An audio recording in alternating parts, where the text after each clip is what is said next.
Friends with benefits. Kaibigan, ito ba yung taong nandyan lagi para sa'yo? Ito ba yung handa kang tulungan kahit anong mangyari? Paano kung ibang definition natin ng kaibigan? Dahil para sa akin, ang kaibigan, yung handang tumuwad para sa'yo. Napahawak ako sa magkabilang braso ni Zach nang isagad niya sa loob ko ang pagkalalaki niya.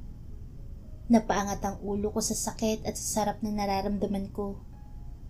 Mas binlisan ni Zach ang paggalaw sa ibabaw ko. Puro ungo lang namin ang maririnig sa buong kwarto. Nang marating namin ang sukdulan ay umalis si Zach sa ibabaw ko at nagtungo sa banyo. Para kong tanga dahil napangiti ako. Tumagilid ako ng pagkakahiga at nakita ang picture naming dalawa na nasa side table. Picture namin yun nung mga bata pa kami. Sa edad na 10 years old, alam na namin ang salitang sex at kung paano ito gawin. Si Zach ang nagturo sa akin ng mga bagay na yun, pero hindi yun alam nila mommy. Kung minsan ay iniiwan nila kami sa kwarto. Malaki naman kasi ang tiwala nila kay Zach kasi nga magkababata kami. Best friends. Lumabas si Zach ng banyo nang tuwalya lang nakabalot sa katawan. Dumiretso ito sa cabinet at saka kumuha ng isang brief at boxer na agad niyang sinuot. Hungry? Tanong niya. Tumango lang ako at saka ngumiti. Let's go. Magluluto ako ng fried rice at bacon. Tumayo ako at saka sinundan si Zach sa kusina. Sinuot niya ang apron niya habang ako naman ay nakaupo at pinagmamasdan siya. Hanggang sa may ideyang pumasok sa isip ko. This friends with benefits is shit. Pag magkaibigan kayo, bawal ka magreklamo. Lalo na sa gagawin ng kaibigan mo. Why? Kaibigan ka lang kasi. At hanggang doon ka lang. Hindi mo siya pwedeng pagbawalang huwag sumama sa iba kasi hindi kayo. Bawal mo siyang pigilan na may pagtsuktsakan sa iba kasi hindi kayo. At higit sa lahat, bawal kang magreklamo kung bakit di ka niya mahal dahil walang kayo. Let me tell you a story. Isang araw may babaeng na in love sa best friend niya. Pero hanggang best friend lang siya.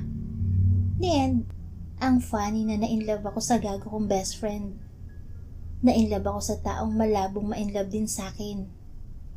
Nandito ako ngayon sa mall at nag-iikot-ikot. Wala akong planong gumastos ngayon. Hirap kaya kumita ng pera. Nasa gitna ako ng pag-window shopping nang makita ko si Zach may kasama itong babaeng linta. Todo kasi makakapit sa braso ni Zach. Napatigil siya nang makita ako. Michi? Agad siyang lumapit sa akin at kinakap ako. Hey, andito ka din pala. Tanong ko. Humiwalay siya sa pagkakayakap sa at inakbayan ako. Nagsimula siyang maglakad kaya sumunod ako. Narinig ko yung babae ng tawag kay Zach pero ni isang lingon walang ginawa si Zach kaya ako na lang lumingon. Binilatan ko yung babae kaya nagpapadyak ito sa inis. Buti nga, intrimidida. Sino ba yung Zaki? Naiirit akong tanong. Bakit ba? Girlfriend kaya ako pero ako lang nakakaalam. Rian? I don't know who cares anyway. Napangiti naman ako nang di niya maalala. Tama lang yun no, mahirap na. Ano ba kasing ginagawa niyo dun? Okay, di ko maiwasan na umasta bilang girlfriend. Huminto siya at tumingin sa akin. Di ko kayang tagalan ng mga titig niya. Pakiramdam ko kasi nilalamon ako. Are you jealous? Me? Of course not. Good. Ayokong pinagseselosan mo sila, okay? Mas better ka sa kanila. Kinakap niya ako at saka hinalikan sa ulo. Hey Zach, don't do this to me. Lalo akong nalulunod at baka pag nangyari yun, di na akong makaahon.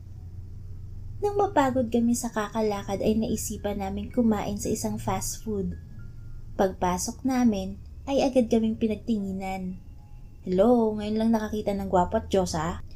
Umupo ako sa pinakagitna habang si Zach ang nag-order. I love attention kaya dapat sa gitna ako pumesto. Dumating si Zach habang may kasunod na 2 crew. Halos mapanganga ako nang makitang ang dami niyang in-order. Umupo siya sa harapan ko at tiningnan ko siyang nagtataka. May kasama ba tayo? Tanong ko. Wala. Nagsimula na siyang kumain habang ako nakatingin pa din. Bakit ang dami nito? Turo ko sa mga pagkain. Gutom ako at alam kong gutom ka. Huwag ka na nga maingay, kumain ka na lang. Di na niya ako pinansin kaya nagsimula na akong kumain. Ay, sira na ang diet ko. I hate you. Friday night at nakahiga lang ako sa kama nang magaling ang cellphone ko. Agad ko itong kinuha at sinagot. Hi, Carrie! Masigla akong bati. Narinig ko siyang kaya natawa na lang ako ng mahina. Nandito kami sa bar sa dating lugar. Dalian mo. Sasagot pa sana ako nang mamatay ang tawag. Bumangon ako at saka nag-ayos. Mga 1 oras lang naman. Nang matapos ay agad akong nagpunta sa bar sa Makati. Agad ko silang nakita kaya lumapit ako at dinamba sila ng yakap. Namiss ko kayo, lalo ka na, Seiko. Agad niyang inalis sa mga braso ko at inirapan ako. Napapout lang ako dahil grabe sila sa akin. Umupo ako sa tabi ni Sei. Nagkwentuhan lang kami hanggang sa mag-alauna na. Nakakarami na kami ng inom pero go lang. Hi ladies.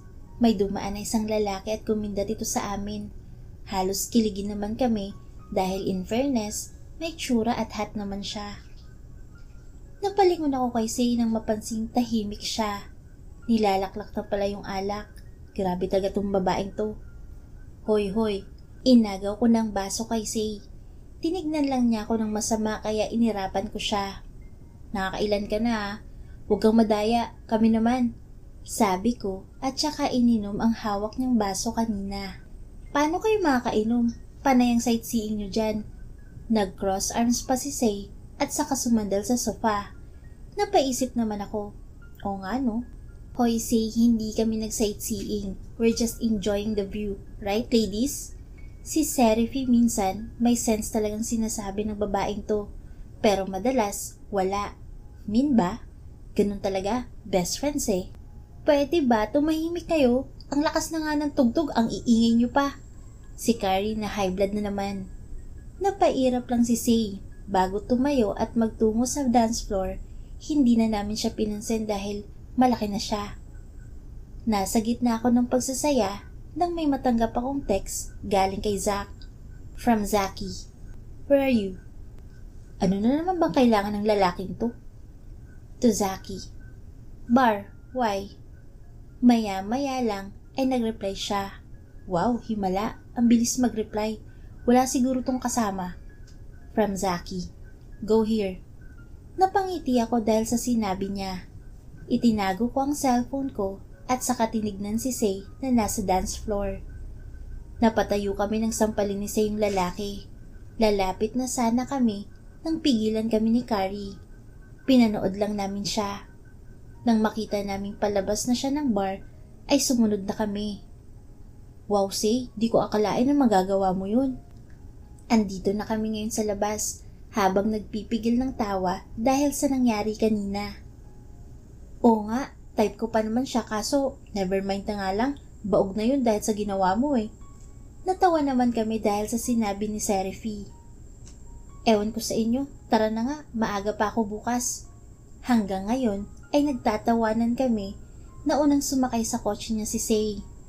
Agad akong sumakay sa kotse ko dahil excited na ako na magkita kami ni Zachy. Agad akong nakarating sa condo ni Zach. 2:00 na kaya walang traffic. May sarili naman akong susi kaya di na ako nag-abala na mag-doorbell. Pagpasok ko sa loob ay madilim. Nakapatay na lahat ng ilaw, except sa kwarto niya na bahagyang nakabukas ang pinto. Napangiti ako sa iniisip ko na baka may mga pa-surprise si Zach at magtatapat na din sa akin na mahal niya ako. Naglakad ako palapit sa pintuan ng kwarto niya. Huminga muna ako ng malalim bago buksan ng dahan-dahan ng pintuan para akong binuhusan ng malamig na tubig. Para bang huminto sa pagtibok ang puso ko. Nakahiga si Zack habang may ka-69. Hindi pa nila ako napapansin dahil busy sila sa mga kababuyan nila. Agad kong pinunasan ng luhang pumatak sa mga mata ko at dahan-dahang umatras palabas ng kwarto. Isinara ko ng bahagya ang pintuan at sa bawat hakbang ay nag-iingat ako para di makalikha ng ingay na iistorbo sa mga kabubuyan nila. Umupo ako sa sofa dahil nanlalambot ang mga tuhod ko at baka pag pinagpatuloy ko pa ay babagsak ako. Ano bang karapatan kong mag-react ng ganito? Hamak na best friend lang ako. Wala akong karapatan na masaktan. Wala akong karapatan na magalit. Wala akong karapatan na sumbatan siya. Wala akong karapatan, pero tangina, mahal ko siya at ang sakit-sakit. Michi?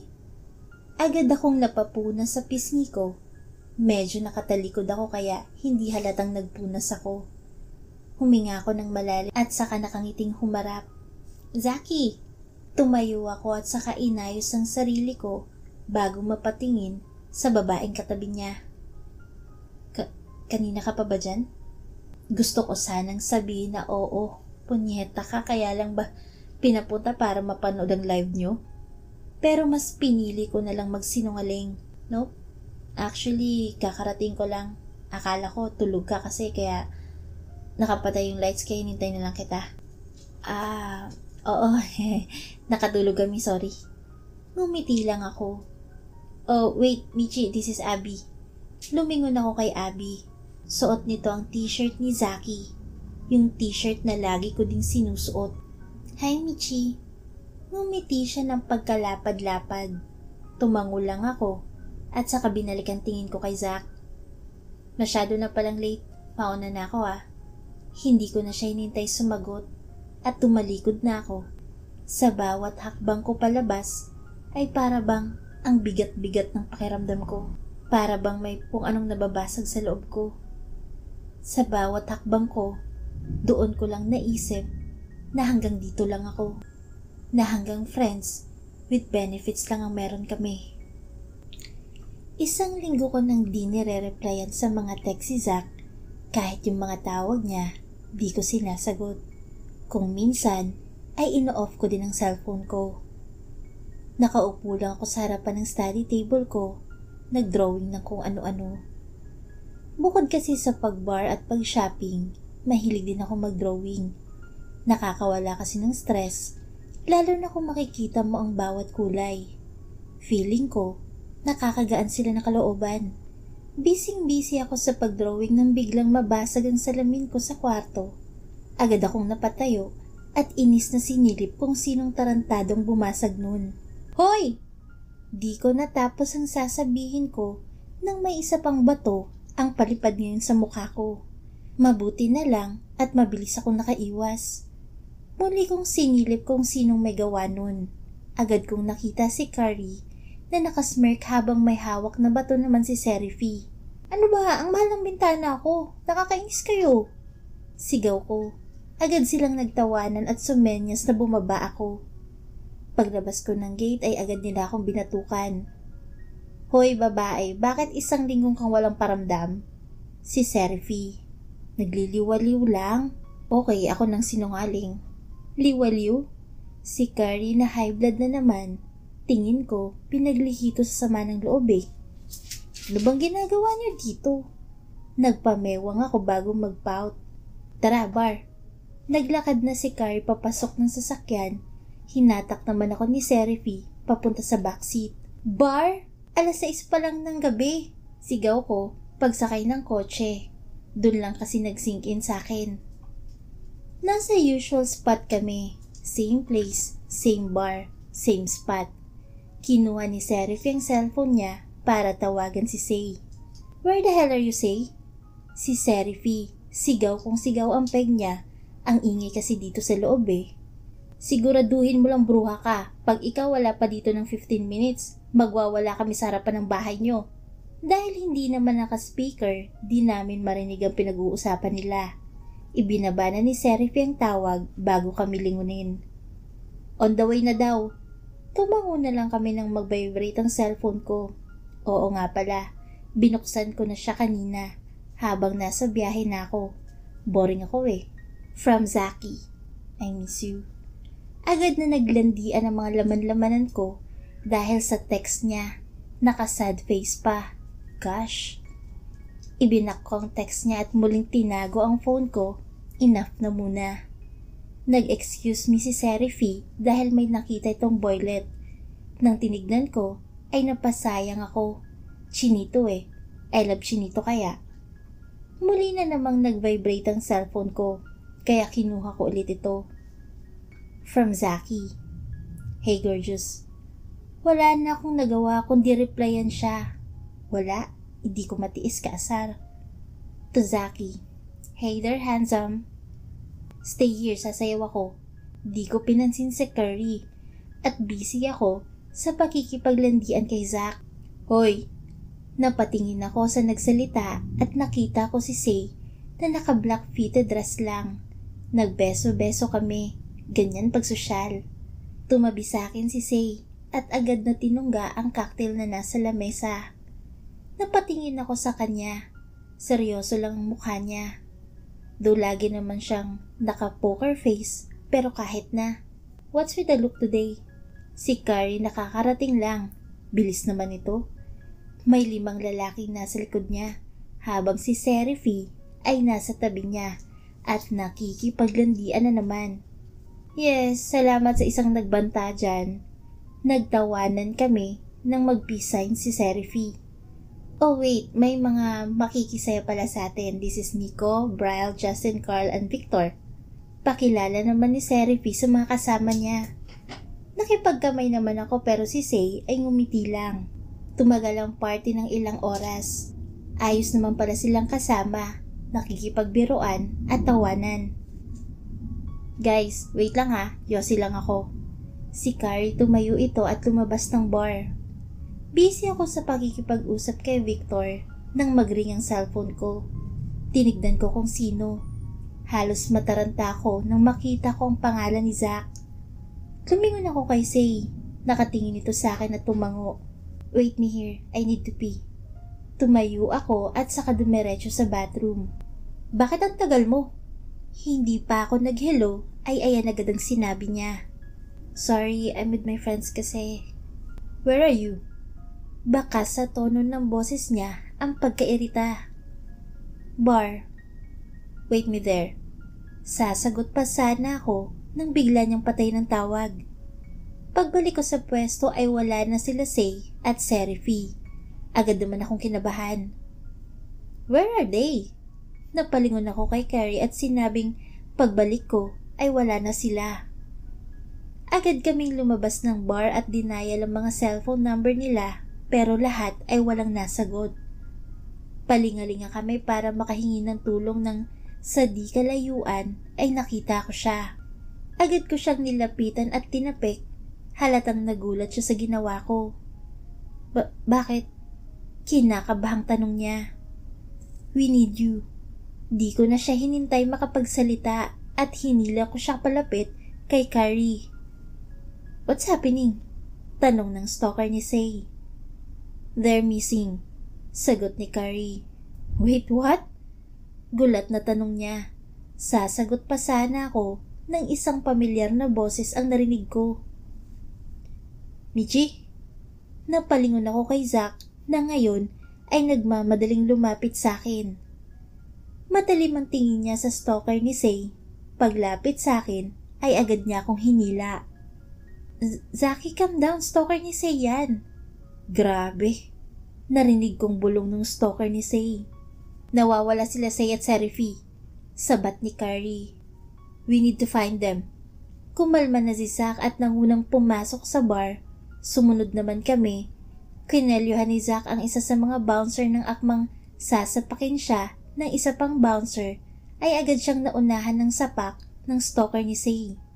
Anong pangalan ng mga kasama niyo? Tanong ni Zack. Sila Nico. Sagot ko. Kilala mo? Tanong ng stalker ni Say. Oo boss. Where are they? Tanong ni Zack. Sa Jump Hotel boss. Binitawan na nila yung mga bouncer at agad kaming nagtakbuhan sa sasakyan ni Zack. Pagdating sa hotel, ay agad namin hinanap yung kwarto nila. Ayaw pa sana ng receptionist pero sinabi naming emergency at may mga pulis ng parating. Kwarto agad kung nasaan si Seraphy ang una naming nakita. Nakatali ang magkabila nitong kamay sa corner ng higaan na pungay ng mga mata.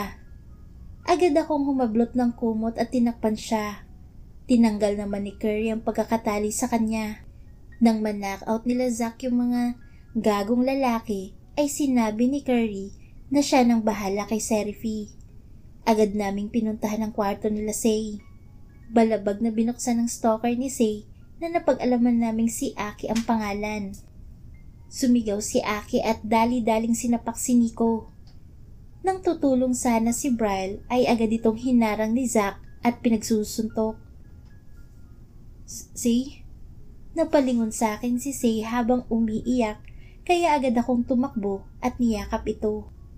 Agad na dinampot ng mga pulis sila Nico.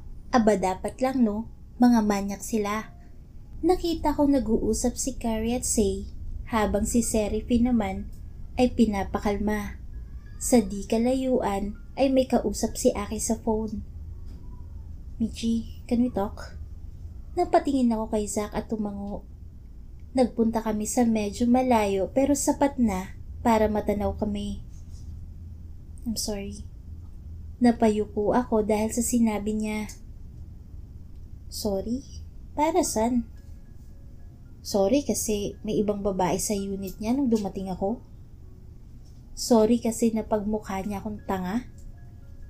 Sorry kasi di niya ako kayang mahalin. I'm sorry Michi kasi alam kong nasaktan kita. Napatawa ako ng mahina para pigilan ang pagbabadyang pagpatak ng mga luha ko. Ano ka ba? Best friends tayo, no hard feelings.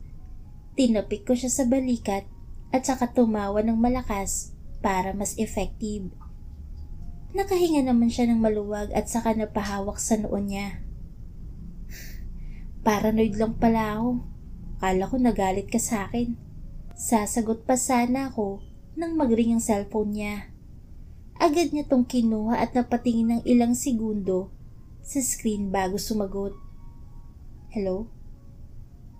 Yes, I'm sorry Abby, kasama ko si Michi. Yes, something came up. Muli ko na namang narinig ang pagkabasag ng puso ko. Hindi pa nga ganun kaayos. Nasira na naman. Okay, see you later, bye. I love you too. Tumingin siya sa akin. Ngumiti lang ako at saka tumango. Bigla niya akong hinakap, dahilan para mas mabasag ang puso ko. Thank you. You're the best, Michi.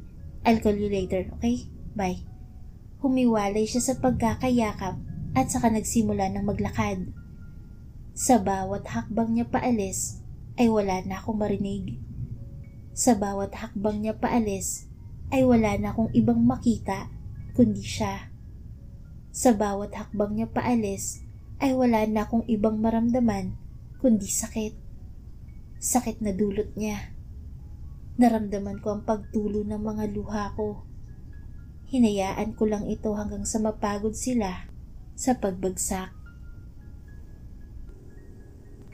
Nasa mall kami ngayon ni Curry. Masyadong busy si Sei, habang si Seraphy, ayun, na-trauma. You know what, Michi? May something sa inyo ng best friend mo. Ano ka ba? Kung ano-ano iniisip mo? Nauna akong maglakad papasok ng department store. Busy ako sa pagpili ng mga damit. Habang si Curry ay nasa shoe section. Biglang may kumalabit sa akin. Hey, Michi, right? Ngumiti ako kay Abby at saka tumango. Para akong nahilo sa lakas ng sampal niya. Agad akong napahawak sa pisngi ko. Nakatingin siya sa akin na masama. Stay away from him. Madiin ang pagkakasabi niya. Michi? Napalingon ako kay Curry na nagmamadaling lumapit sa akin. Pagkalapit ay agad niyang tinignan ng pisngi ko bago tumingin kay Abby at saka ito sinampal. Sa tunog pa lang ay halatang mas masakit ang pagkakasampal ni Curry kesa sa ginawa ni Abby. How dare you? Sigaw ni Abby. Para magpantay blush on mo, gaga. Halos mamula ng mukha ni Abby sa sobrang galit. You? Akmang sasampalin niya ulit si Curry nang saluhin ko ang kamay niya. Napangisi ako at pabatong binalik sa kanyang kamay niya. Not so fast, bitch. Sinampal ko si Abby sa kabila niyang pisngi. Ayan, para mas magpantay yung blush on mo. Tumalikod na kami ni Curry at saka lumabas ng department store nang nakangiti. Nagtungo kami sa Starbucks at dun kami nagtawanan. Grabe, Curry, di ko akalain na sasabihin mo yun. Well, what can I say, pero anyway, I'm so proud of you, bitch. Hinakap ako ni Curry. Di ko maiwasang di maiyak. Blessing talaga sila sa akin. Humiwalay siya sa pagkakayakap sa akin at huminga ng malalim. I need to tell you something. Go ahead. She's my half-sister. Halos malaglag ang pangako dahil sa sinabi niya. What? Wait, how? Tanong ko. Long story, it doesn't matter. Napahawak ako sa sintido ko. Grabe ang revelation. Natawa naman si Kerr dahil sa sinabi ko. Forget it, basta ayoko sa kanya, no? Bakas ang pagkairita sa boses ni Curry. Count me in. Nagkwentuhan lang kami hanggang sa mapagdesisyonan naming umuwi na. Pagka-uwi ay agad kong chinek ang phone ko. Simula kahapon, ay wala na akong natanggap na tawag kay Zaki. Magmula nang magpaalam siya. Pabagsak akong humiga sa kama. Di ko na malaya na nakatulog na pala ako. Nagising ako nang maramdamang may humahaplo sa buhok ko. Agad akong napadilat at akmang sisigaw nang takpan kung sino man ang bibig ko. Shh, it's me. Tinanggal niyang pagkakatakip sa bibig ko. Agad akong napabangon at hinakap siya. Zaki, I'm sorry kung di ako nakatawag. That's alright. Kamusta ka na? Tanong niya. Humiwalay ako sa kanya at imbis na sagutin ay hinalikan ko siya. Agad naman siyang nag-response sa halik ko. Naging malalim at madiin hanggang sa di ko na malayan ay nakahubad. Bumaba ang mga halik niya. Dinakma niyang isa at hinimas-himas ito. Sinipsip niya at kinagat-kagat ito. Di ko maiwasang di mapakagat sa labi dahil sa nararamdaman ko. Nang magsawa ay nagtungo siya sa pagkababae ko. Dinilaan niya ito at di ko maiwasang di mapaangat ang balakang ko. Di ko na rin maiwasang di mapaungol. Para bang kami lang ang nasa mundo. Halos napapapikit na ako dahil sa sarap na nararamdaman ko. So wet. Narinig kong bulong ni Zach. Naramdaman kong pag-init ng pisngi ko. Muli siyang pumaibabaw sa akin habang hinihimas ang pagkalalaki niyang nagagalit na. Sa bawat pagbayo niya ay sumasabay ako. Ang pagtulo ng pawis niya sa pawisan kong katawan ay pakiramdam kong nagiging isa kami. Napaangat ang ulo ni Zach habang binibilisan ng pagbayo. Nakatingala pa din siya at bumabayo. Natataranta na ako dahil di pa din niya hinihila palabas ang pagkalalaki niya. Nang itutulak ko na siya, ay naramdaman kong naginig siya ng konti. Sinyales na nilabasan na siya. Naiputok niya. At sa loob ko pa. It's been 1 week simula nang magkita kami. No texts, no calls. Minsan ay napapasabunot ako dahil sa frustration. Sinusubukan kong i-text siya pero walang reply. Sinubukan kong tawagan siya pero di siya sumasagot. Minsan ay pinuntahan ko siya sa kondo niya. Pero sabi ng guard ay umalis ito 3 days ago. At ayun yung araw, kinabukasan na may mangyari sa amin. Tinawagan ko si Say para sana magpasama sa mall. Pero di sinasagot ng gaga. Even si Riffy mukhang busy sa kalandian niya. Kaya wala akong choice kundi magpasama kay Carrie na high blood. Nandito kami ngayon sa mall. Panay lang ang kwento niya habang ako, panay ang tingin sa cellphone ko. Are you listening? Damit Michi, kanina pa ako nagkwento, di ka pala nakikinig. Napatingin ako kay Carrie na ngayon ay nagpapadyak sa inis. Sorry. Fine, I'm sorry, I'm spacing out again. What's your problem ba? Si Zach kasi it's been 1 week wala akong natatanggap na text at tawag. So, kayo ba? Naiinis niyang tanong. Ayun nga hindi kami pero bakit kailangan ko maging ganito? Crap the bullshit, let's enjoy. Hinila ako ni Carrie papunta sa Forever 21 nang makita ko ang mga bagong designs ng mga damit ay nawala ang stress ko. Kuha lang ako ng kuha. Tama, kailangan kong i-divert ang attention ko sa ibang mga bagay. After namin bayaran ay nagpunta kami ng mga jewelries nang mapahinto ako. Hey, what's wrong? Di ko inalis ang tingin ko sa dalawang tao na nag-uusap at nagtatawanan. Zach, mukhang narinig niya dahil napalingon siya sa akin. Nawala ang ngiti sa mga labi niya. Hinila ako ni Carrie papasok parang biglang nawala ang dila ko.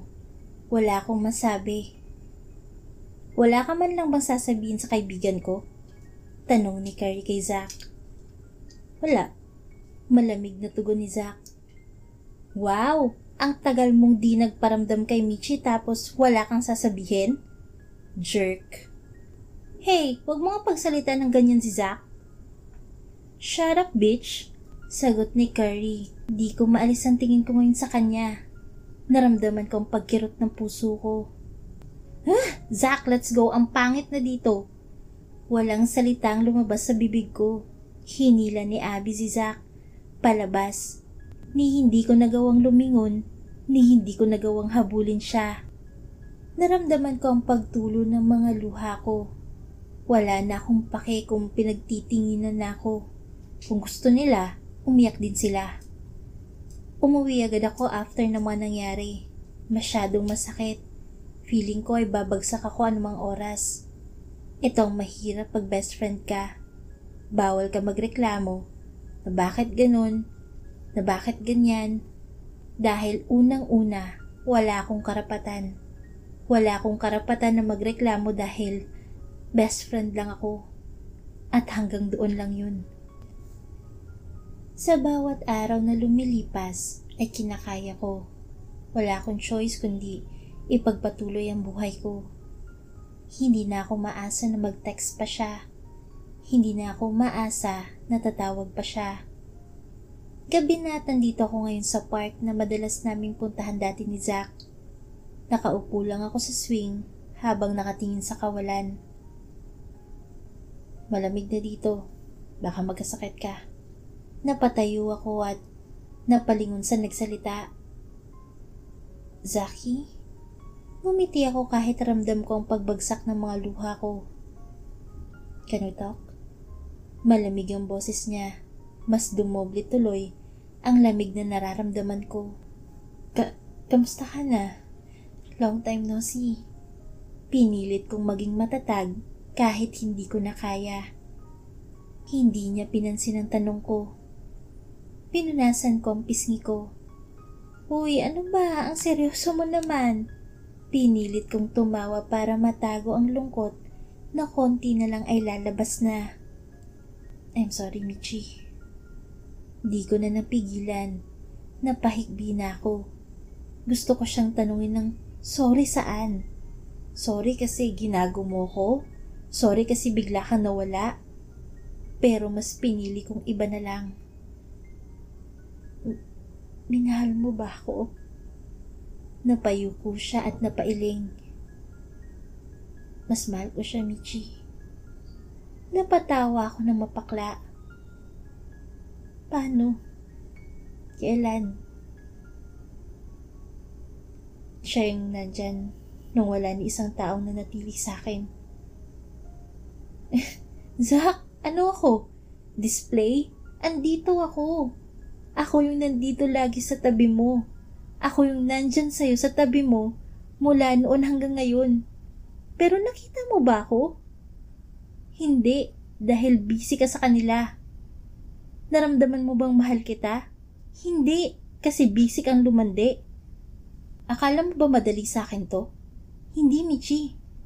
Sigaw niya, buti na lang at walang tao ngayon. Paano ko malalaman kung madali ba o mahirap? Hindi mo nga ako nakikita. Forget about me. Kalimutan mo ko. Kalimutan mo lahat ng pinagsamahan natin. Maging masaya ako pag ginawa mo yun. Tumalikod siya at saka naglakad palayo. Napaupo ako sa damuhan. Wala akong pake kung madamo dahil mas mahalaga ngayon yung nararamdaman ko. Ilang minuto akong nanatili sa ganong posisyon. Inalala lahat ng meron kami na gusto niyang kalimutan ko. Akala niya ba madaling kalimutan ang lahat ng ganun lang? Shit, mas masakit to kaysa nung mag-break kami ng boyfriend kong payaso. Zach's POV. Gusto kong balikan siya. Gusto kong punasan ang mga luha niya. Gusto kong patahanin at yakapin siya. Pero pinigilan ko ang sarili ko. Nakita kong nakatayo siya at nakasandal sa sakyan niya. Lumapit siya sa akin at yinyakap ako. Okay na? Masaya ka na? Malamig kong tugon. Napatango naman siya. Humiwalay siya sa pagkakayakap sa akin at saka hinalikan. Kalimutan mo na siya, Zach, at huwag ka nang makikipagkita sa kanya. Kung hindi, magpapakamatay kami ng bibi mo. Napatingin ako kay Abby at saka siya niyakap. Promise, alang-alang sa'yo at sa anak natin. Sumakay kami ng sasakyan at nagmaneho papunta sa bahay na binili ko last week. Umalis na ako sa condo dahil ayaw na ni Abby dun, dahil alam ni Michi papunta dun. Kailan ko lang nalaman na buntis siya. Nung una, ayokong maniwala, pero tinakot niya ako na magpapakamatay siya. Ayoko nang may buhay na masasayang dahil lang sa akin, kaya kahit hindi sigurado, ay tinanggap ko ang anak niya. Nagpalit din ako ng SIM card. Nung una, ayoko. Pero umiyak siya kaya para kumalma siya, ay pumayag ako. Binura niya lahat ng picture namin ni Michi. Kahit sa social media account ko, ay blinak niya si Michi. Kung minsan ay gusto ko siyang puntahan, kaso wala akong magawa. Laging nakabuntot at nakadikit sa akin si Abby. Kung minsan ay pati maliit na bagay ay pinag-aawayan namin. Kahit pagkain, ang gusto niya, lahat ng paborito niya ay yun lang ang kakainin. Pakiramdam ko ay under ako. Wala akong magawa dahil pag nagreklamo ako, pinagbabantaan niya ako na magpapakamatay. Hindi ko nasabi sa kanya na mahal ko din siya. Hindi ko na iparamdam sa kanya na mahal ko siya. Puro sakit lang ang pinaramdam ko sa kanya. Nung araw na iniwan ko siya, doon na din nagtapos ang lahat ng samin. Lahat, pati ang buhay ko. Dahil si Michi, ang buhay ko. Michi's POV. Isang buwan lang nakalipas, andito ko ngayon sa condo ni Serify, kasama si Carrie at Say. Masyado na kaming na-stress lalo na si Say dahil namimiss niya na daw si Aki. Ewan ko ba dito, pakipot masyado. Nasa kalagitnaan kami ng pagsasaya nang naramdaman kong nasusuka ako. Agad akong napatakbo sa lababo. Are you okay? Tanong ni Carrie na nakasunod pala. Gosh, nagsusuka ka? Tanong ni Serify. Ay hindi, natatae at sa bibigang labas. Banat ni Say. Yuck! Sabay na sabi ni Carrie at Serify. Nang nailabas ko na lahat ay pinunasan ko ang bibig ko. OMG, girl! Baka buntis ka! Gulat na tanong ni Serify. Wait, may piti ako dyan. Agad na tumakbo si Carrie at pagbalik ay inabot niya sa akin. Tinulak ako ni Say papasok sa banyo. Pagpasok ay isinara ko ang pinto. Napahinga ako ng malalim. What if maging positive? Si Zach lang naman ang huli kong nakasama. Sinubukan ko ng piti at kahit kinakabahan ay tinignan ko ang resulta at may 2 guhit. Halos atakihin ako sa puso dahil sa resulta. Lumipas ang buwan at taon, akala ko ay di ko na siya malilimutan. Pero nagkamali ako dahil sa bawat araw na lumilipas, ang pag-ibig ko sa kanya ay naglaho. Mahirap pero kinaya ko para sa anak namin. Naging isang malaking blessing sa akin si Zacario at Michelle. Yes, kambal sila at isinunod ko sa mga pangalan namin ang pangalan nila. Wala akong naging balita kay Zach, pero kahit na ganun, tuloy ang buhay. Mami, look! Tinuro ni Mitch si Zach na ngayon ay winawagayway ang Andes ni Mitch. Oh my, Zach, ibaba mo yan, di tama yan. Suway ko pero imbis na ibaba ay sinuot niya pa ito sa ulo niya bago tumakbo palabas.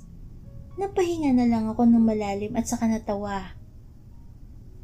What's funny, Mommy? Tanong ni Mitch. Nothing. Pinigilan ko ng tumawa dahil baka kung anong isipin ng anak ko. Kinuha ko ang damit niya at binihisan siya ng magring ang phone ko. Kinuha ko ito, tinignan kong sino. Unknown number pero sinagot ko ito. Hello? Halos tumigil ang mundo ko nang marinig ang boses niya. Zach? Nanginginig ang mga kamay ko. Aaminin ko. Namiss ko ang boses niya. Namiss ko siya. Can we talk? Kahit gusto ko, hindi na pwede. Natama na yung mga nagawa ko noon. Tama na yung mga sinabi niya noon. No, pagmamatigas ko. Please, napahinga ako ng malalim. Fine, sa Park 12 p.m. Hindi ko na siya hinintay pang sumagot at ibinaba ko ng tawag. Nagready na ako maligo at saka nagbihis. Kung dati ay nag-aayos ako para sa kanya, ngayon ay hindi na. Mommy, where are we going? Si Mitch. Pupunta tayo sa park, okay? Kasama natin si Kuya Zach. Tumangutango naman siya. Umalis na kaming 3. Busy sa pag-uusap si Mitch at Zach. Habang ako, pakiramdam ko ay maiihi na ako sa kaba. Pagdating sa park ay agad kong nakita si Zachy na nakaupo sa swing. Agad siyang napatayo nang makita ako. Aaminin kong gwapo pa din siya hanggang ngayon. Pero parang namayat siya. Sobrang itim ng ilalim ng mga mata niya. Michi, agad siyang tumakbo sa gawi ko at hinakap ako. I can't breathe. Agad naman siyang napahiwalay sa yakap. Hinawakan niyang magkabilang pisngi ko. Kita ko sa mga mata niya ang mga namumuong luha. Sorry. Nagsimula ng tumulo ang mga luha niya. Sorry kung duwag ko. Sorry kung di ko nasabi sa iyong lahat. Napakunot ang noo ko dahil sa pagkalito. Mahal kita, Michi. Naramdaman ko ang pagbilis ng tibok ng puso ko. Naramdaman ko na din ang mga luhang lumabas sa mga mata ko. Mahal mo pa rin ba ako? Tumingin siya ng diretso sa mga mata ko. Mommy? Why are you crying? Napatingin ako kay Mitch na umiiyak na din at nakatingala sa akin. Bad ka! Bad ka! Nakita ko naman si Zach na sinusuntok si Zachy sa binti. Kita ko ang pagkagulat at pagkagulo sa mukha ni Zachy. Anak mo? Di makapaniwala niyang tanong. Tumango lang ako at saka ngumiti. Wala akong balak sabihin na anak niya ang mga kaharap niya ngayon. Ayokong masaktan sila pag iniwan niya ulit kami. Tama lang na ako lang ang masaktan niya ng paulit-ulit. May asawa ka na? Muli niyang tanong. Napailing ako bago sumagot. Wala, iniwan niya kasi kami. Napatawa ko ng mapakla. Sapat na sa akin ang mga anak ko, Zach. Mahal pa din kita. Oo, pero sapat nang minahal kita noon. Hindi ko na kayang mahalin ka sa pagkakataon na to. Lumapit ako sa kanya at hinalikan siya sa labi. Tumagal ito ng mga 5 segundo bago lumayo sa kanya. Siguro nga hindi tayong para sa isa't isa. Minahal kita noong mga panahong hindi mo ko mahal. At ngayon, mahal mo ko sa mga panahong hindi ko na kaya. Michi, salamat at bumalik ka, Zaki. Hinawakan ko ang pisngi niya bago ngumiti at magsalita. Pero okay na ako. Natanggap ko nang hindi ka para sa akin. Natanggap ko nang umalis ka. Natanggap ko nang hindi mo ko minahal. Bumalik ka kay Abby. Mas kailangan ka niya.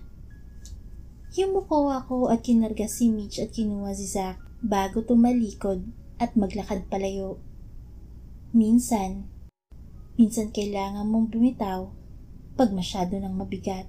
At minsan, kailangan mong tumalikod para di makita ang sakit sa mga mata niya. Hanggang dito na lang kami. Hanggang dito na lang. Best friends to strangers.